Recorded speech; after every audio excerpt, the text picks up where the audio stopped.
অজ্ঞান পার্টির খপ্পরে পড়ে মৃত্যুর ঘটনায় নূর মোহাম্মদ ওরফে বিশ্বজিৎ কর্মকার নামে এক আসামিকে গ্রেফতার করেছে শাহজাহানপুর থানা পুলিশ। সাভারের আশুলিয়া থেকে তাকে গ্রেফতার করা হয়। আসামির কাছ থেকে উদ্ধার করা হয় চেতনানাশক 50টি ট্যাবলেট ও লুট করা মোবাইল ফোন। সকালে ডিএমপির মতিঝিল বিভাগের উপ পুলিশ কমিশনার হায়াতুল ইসলাম খান সংবাদ সম্মেলনে এসব তথ্য জানান। গরম গরম রুটি, সাথে সুজির হালুয়া, দুর্দান্ত জুটি। তবে জুটি জমাতে চাই তীর আটা ময়দার সুজি, কারণ তীর ছাড়া আমার চলেই না। যশোর থেকে ঢাকায় আসা নয়ন বিশ্বাসকে কমলাপুর স্টেশনের সামনে থেকে টার্গেট করে অজ্ঞান পার্টির সদস্য নূর মোহাম্মদ। ভাব জমাতে মুহূর্তেই হয়ে যায় বিশ্বজিৎ কর্মকার। 11ই মে ভোর 6টার দিকের সিসি ক্যামেরার ফুটেজে দেখা যায় বিশ্বজিৎ কর্মকারের পেছনে হেঁটে যাচ্ছেন ভুক্তভোগী নয়ন বিশ্বাস।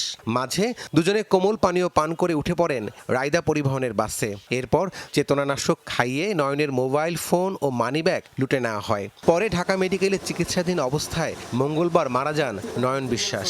অভিযোগ পেয়েই অভিযানে নামে শাহজাহানপুর থানা পুলিশ।